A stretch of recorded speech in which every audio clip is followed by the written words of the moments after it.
Carla only has the best tech. Can't connect to network. But she didn't have the best internet. So she got Cox multi-gig speeds to power all her... Now, all her tech is... Connected. Exactly. Step it up with multi-gig speeds. Available everywhere. Only from Cox. 2 gig download speeds. Individual speeds vary. See Cox.com for details. Welcome back, everybody. It's Monday, January 5th, 2025. Born on this date in 1920, Hall of Fame pitcher Early Wynn of Hartford. Now, he struck out more people than anybody else in the 1950s. In 1994, Cleveland Browns quarterback Jameis Winston of Bessemer. Today, we have how Miss Alabama did at Miss America, the enhanced security measures at Redstone Arsenal and other military bases, and possibly some notable weather coming at us this week. I'm Mike Morgan, and we're down in Alabama.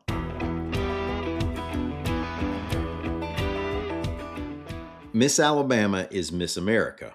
Or maybe it's better to say Miss America is Miss Alabama. Either way you put it, Abby Stockard of Vestavia Hills wore the coveted crown at the end of the Miss America 2025 contest Sunday night in Orlando, reports AL.com's Mary Colurso. Stockard's a 22-year-old nursing major at Auburn University. She wore the title of Miss Hoover at the Miss Alabama event. As she becomes Miss America for the next year, she'll hand over the Miss Alabama crown to Emma Terry. Now, she's only the 4th Miss Alabama to become Miss America. She joins Deidre Downs in 2005, Heather Whitestone in 1995, and Yolande Betbys in 1951. That puts Alabama into a tie with Mississippi and 2 other states for 8th in most titles. Heather Whitestone, who's now Heather Whitestone McCallum, was on the judges panel Sunday evening. The other judges were Miss America 1985 Charlene Wells Hawks, YouTuber slash cheerleader slash pro wrestler Gabby Butler, retired Air Force Lieutenant General Stacey D. Harris, and track legend Carl Lewis, who did not sing the national anthem. Alabama almost pulled off an impressive weekend double of sorts.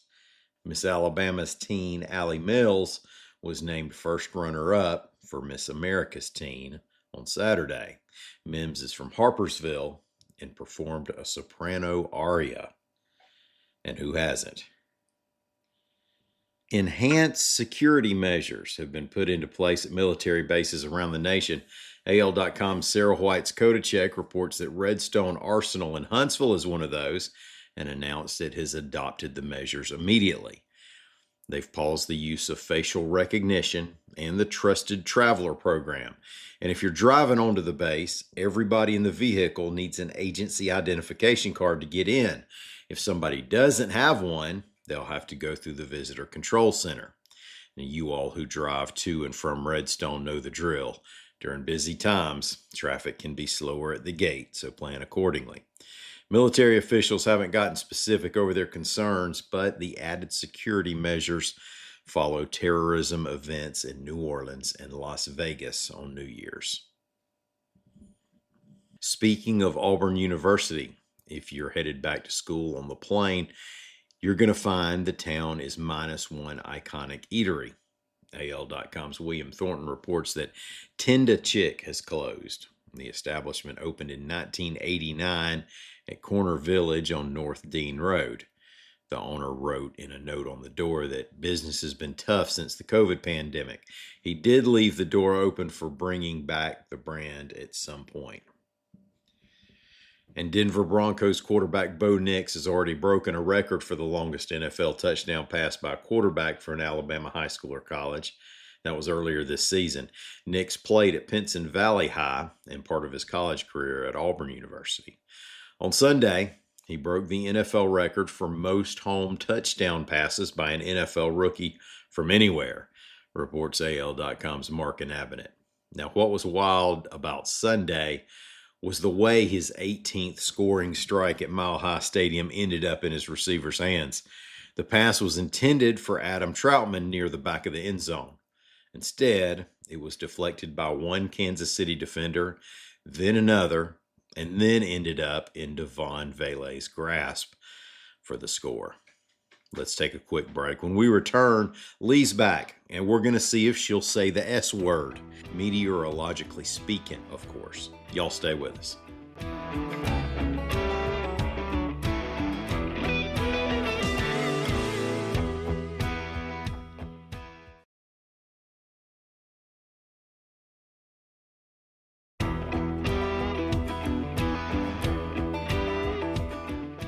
Thanks for staying with us, everybody. Today is one of those weeks where we bring in weather reporter Lee Morgan because weather's a brewing. Welcome to the studio, Lee. Thanks for having me. I have one main question for you. What time will the snow arrive on my front porch? When will it arrive, and how much of it's going to fall? Stop and it. when you finish this, Stop it. we're going to go over it for all the listeners. Stop it. That is not nice. I'm glad that I don't work for the National Weather Service. Well, this week. they're not telling us that either. So, That's true. For the record. Well, today we might see a little snow, some flurries, and throughout the day today. So be on the lookout for those. That's way up north, right? Yeah, but the Weather Service in Birmingham thinks they could be as far south as the I-20 corridor. So Okay. just be on the lookout. They're not thinking it's going to cause any, big headaches or anything, but always, keep up to date just in case there's surprises. You know how snow likes to surprise us in Alabama from time to time. Regardless, it's going to get really cold. Yes, I'm dreading it. I don't even want to talk about it because I'm cold just thinking about it.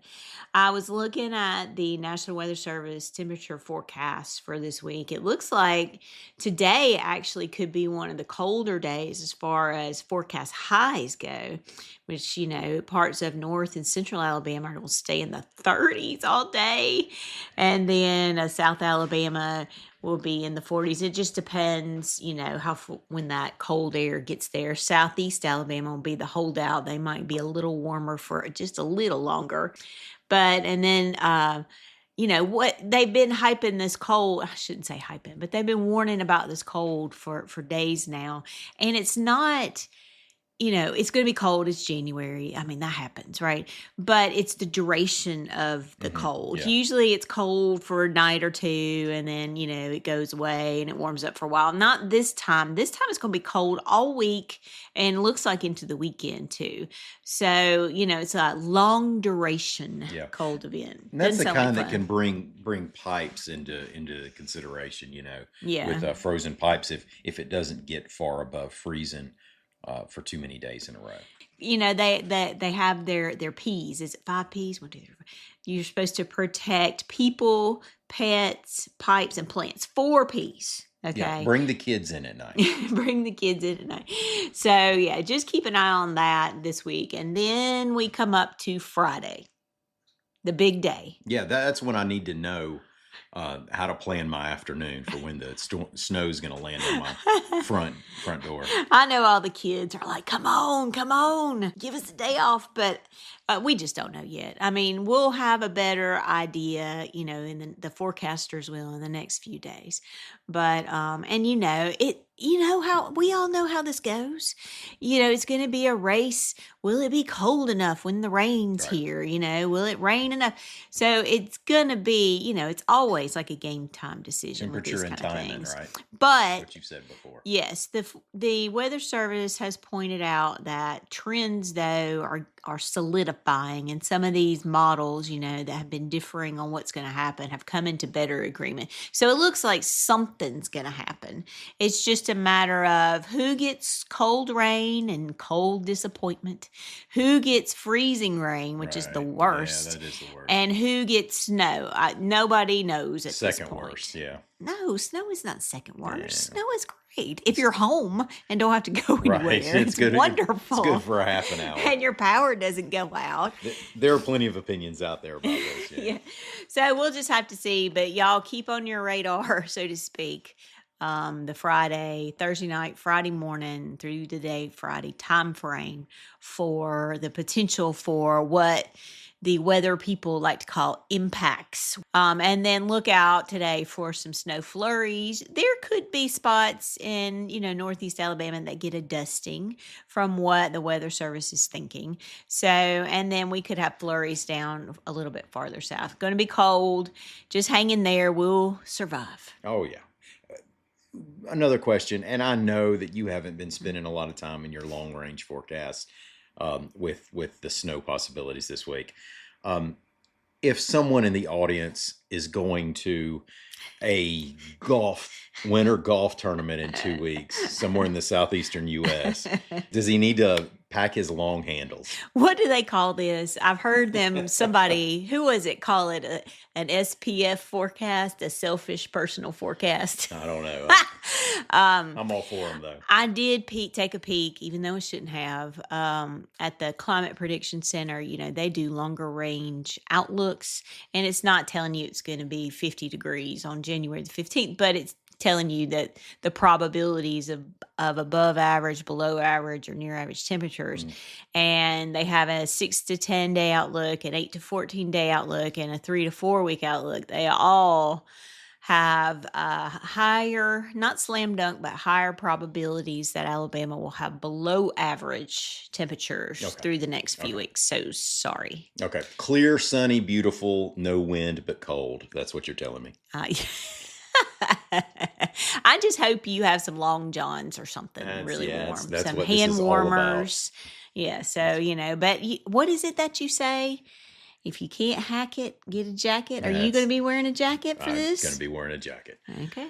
You heard it here first, folks. Thanks for coming on the show and doing this again. I appreciate it. You're welcome. And thanks everybody out there for listening to us. We're going to be back here again in the morning. Until then, y'all come on by and see what we're doing on the internet at al.com.